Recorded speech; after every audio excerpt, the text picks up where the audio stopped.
नमस्कार बंधुगण। रंगर पर्व होली सरी जाइछि। चाषी माने रंग पर्व रे रंगायित हवा बदल सेमानक मन दुखरे बसिछन्ति। आज आमे पुणी चाषीक कथा दोहराउछु, ताहार भी यथार्थ अछि।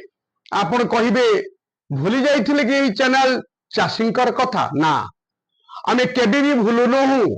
आमे आज ए जो तथ्य सरकारंकर तथ्य देखाई आपण को कहूछु। मार्च मास 6 तारिख है हाइलिंग धान चाष आरंभ हो गले, तथापि मध्य खरीफ धान जो अमल होइथिवा धान एते पर्यंत बिकी पारु नाहंती। चाषी खाली बिकी पारु नाहंती, 15 दिन हो गला सेमानंकर पाउना भी पाउ नाहंती। आपण विश्वास करिबेनी, आज को 11 दिन हो गला भद्रक जिलार 151 धान मंडी रे ताला पड़ी, धान बिका ठप हो जाइछि। आमे एक कथा कहीं कहूछु, जनवरी 24 तारिख रु भद्रक जिला रे धान किना पूरा पूरी ठप हो जाइछि। गुटे पटरे जो 151 मंडी रे आज तारीख सुधा 5 लाख क्विंटाल धान मौजूद रही पड़ी रही किना हो सारा परे मिल मालिक माने उठाऊ नाहंती। भद्रक जिला जो 22 टी राइस मिल अच्छी से माने कहउचंती मिल आउ जागा नहीं, मिल जागा नहीं, मंडी रे भी जागा नहीं, मंडी आउ किनी पारु नहीं। मंडी रे पड़ी 5 लाख क्विंटाल धान। आमे तथ्य भित्तिक कथा कहउछु। भद्रक जिला रे 7टी ब्लॉक रे चाषी 96,233 जन चाषी पंजीकृत करथिले नाम चलित वर्ष धान बिकिबाकू। आमे आज कहूछु मार्च 6 तारिख सुधा मात्र 55,000 चाषी धान बिकिछंती। तेणु आहुरी पाखापाखी 41,000 चाषी धान बिकिबाकू अपेक्षा कर, अधा रु कम चाषी बर्तमान अपेक्षा करिछंती। चलित वर्ष 102 लाख क्विंटाल धान अमल होइतला भद्रक जिला रे, जहाँकि 40 रु 42 लाख क्विंटाल धान जदि भद्रक जिला प्रशासन, जोगाण विभाग और सरकार किनी थांते तेबे जाई समस्या दूर होई थांता। कारण 2025 रे बंधुगण 35 लाख क्विंटाल धान भद्रक जोगाण विभाग किनिथिला।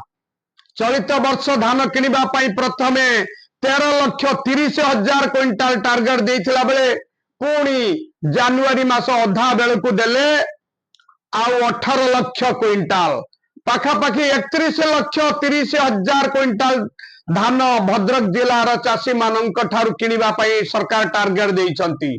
किंतु आहुरी 10 लाख क्विंटाल धान जदि टार्गेट आसीबो तेबे चाषींकर समस्या तुटिबो।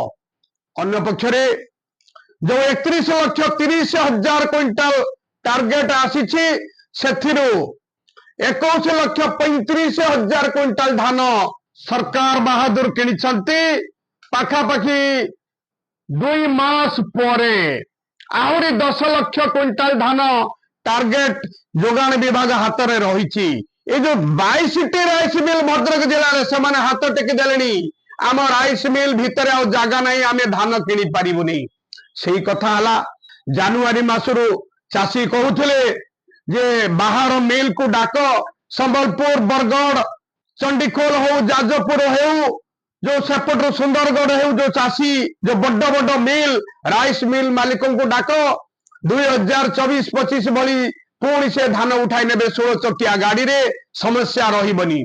एते दिन हला से माने ता कलेनी। एबे आज राति रे 11 टी राइस मिल रु 8 टी राइस मिल सिक्योरिटी डिपोजिट करछंती एवं तांकर तालिका करूछंती जे काहाकू केते टार्गेट देबे, केउ मंडी रु किए केते किनिबो। से टार्गेट आसीबो, मिल ने धान किनिबो। ये प्रक्रिया हे पुणी मार्च 10 तारिख एपटरे आसी गलेनी झांझी पवन, हाइलिंग धान चाष आरंभ हो गलेनी। वर्षा भी बादल ढांकिलेनी। चाषी करिबे कौन, काहाकू कहिबे, सुनिबो किए?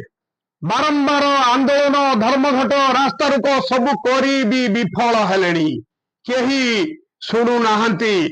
जिलापाल कहते सब समस्या तुटी जीव हाथ टेकी देले जिला प्रशासन मिलर चापर चापी हो गले जोगान विभाग कहूची गुटे करुची गुटे तेणु आम आज कहूचु आहरी जदि 10 लाख क्विंटाल धानर टार्गेट सरकार देबे तेबे भद्रक जिलार आहरी जो 41,000 चाषी धान बिकी पारि नाहंती तांकर समस्या तुटिबो नहले से आत्महत्या करिवे बोली धमक देलेनी एक आमे कहना अनेक चाषी खोलम खोला कहउचंती टार्गेट रही 10 लाख आउ जदि 10 लाख देबे तेबे जाई सरकार बहादुर टिके चाषी कोपरू बंचीबे आमे आज कहूचु ए कागज अनुसार ये होची सरकारी कागज आमे मिछ कहूनु सरकारी तथ्य कहूची वर्तमान सुधा आउरी 41,000 चाषी